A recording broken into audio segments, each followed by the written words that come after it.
Hello my fellow Total Warriors, welcome to episode 2 of the Mark Antony campaign.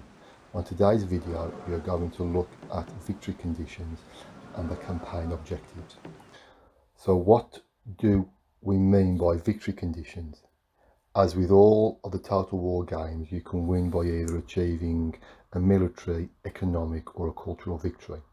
Depending on your style of gameplay, it's down to personal choice which of these best suits you. For this particular game, I'm going to aim at the cultural victory, but we will also look more in depth at discussing objectives first before we go into more detail on what each of these means. We all know the story of Antony from history. After the defeat of Actium in 31 BC, sources tell us that he and Cleopatra had less than a year to live, and they fled back to Egypt to live out the last few months of their lives before apparently committing suicide. If we look at that timeline for the objective to meet, it looks like the first few levels all need to be completed within 10 years prior to 31 BC. Historically, Lepidus vanished from the Triumvirum at around 36 BC after a disastrous episode in Sicily where he had gone to help subdue Pompey but lost all of his legions to Octavian after they defected. So level 4 should be around 36 BC-ish. Research cohort organisation will take you approximately 30 years or 30 moves or 7.5 years. So to complete that around 33 BC, before having subjugated the 10 different factions. This ends the first phase of the Mark Antony campaign.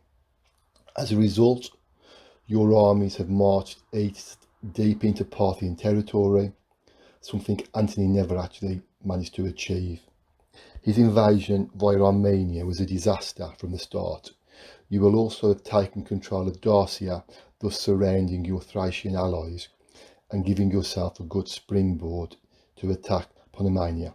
Finally, into Africa, taking Carthage of Lepidus. It is this point it is interesting to examine the further conflicts. Level 5 will complete the Parthian campaign and level 6 will take you into Italy. So we can see we have 3 separate battlefronts, and the art here is deciding how many legions to have in each region for your future conquests. Your Imperium level will probably be somewhere around level 5, which means you can control up to 12 legions. So my feeling is probably a 6-3-3 split, with the 6 sitting in Parthia and the 3 in Dacia and also Africa. Both of the 3 legions supported by a large naval presence. Once Parthia has been crushed, maybe pulling 2 of those legions back to support your invasion of Italy. So now let's spend a little time looking at the cultural victory. To achieve this victory condition, you need to control 6 provinces in total, including holding 40 settlements where your culture is dominant. These 6 provinces include Attica, Greece, Macedonia, which should be fairly easy as these are your home stable provinces. Judea, which again is in your starting province. I will discuss this further in a moment. Egypt and Libya, again, we'll discuss this as part of the Judea problem. And then finally Latium, which is where we will start. To complete the game objectives, you need to take Rome. This will occur at level 7 in Antony's objectives. So, almost speaking for itself, Rome will be yours when you go to war with Octavian or whoever else is in charge of Rome at that time. So, now let's move on to the Egyptian and Judea concerns.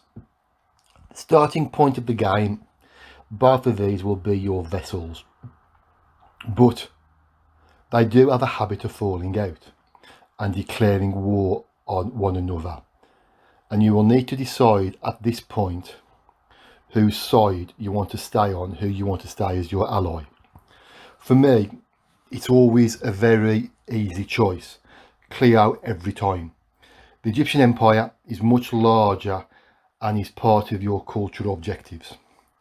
Judea is one single city faction, whereas Egypt you have an entire empire with multiple settlements, a queen who is available for marriage at the start of the game, as well as an army that can help you with your victory in North Africa. If you don't choose Egypt, be prepared for a long drawn out war against an average enemy. But where your problems will arise is they are another enemy on your eastern border for you to have to stand up against and fight.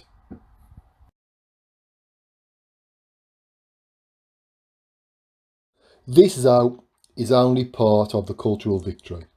The other is the building of the Circus Maximus and the Pantheon. So for both Circus Maximus and the Colosseum, you will need a city with a level 4 gladiator circus, which means you will need to research both concrete and crane mechanisms. Therefore, you will need to build 2 gladiator circuses in 2 separate cities. For the Pantheon, you will need a level 4 Basilica of Jupiter, which means research into improved defensive artillery.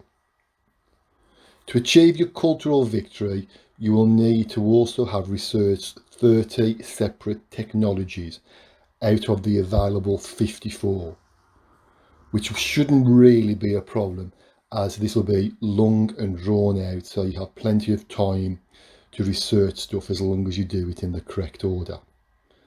A final point though to note: each Roman faction will have different sets of victory conditions. Here today we are speaking about Mark Antony, but if you compare this to Octavian, they are totally different.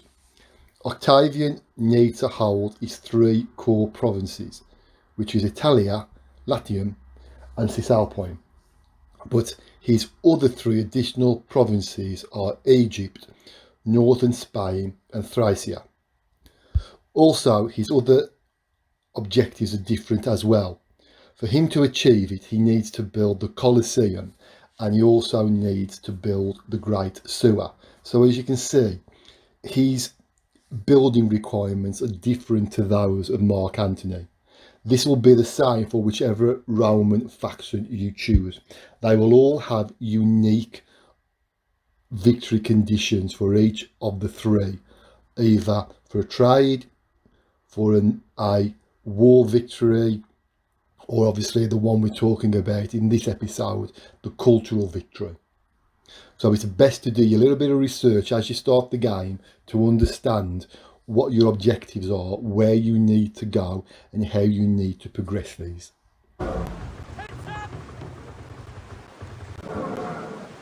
So that's it for this episode then. I hope you enjoyed it. If you have any questions, please leave some comments below the video, and happy gaming.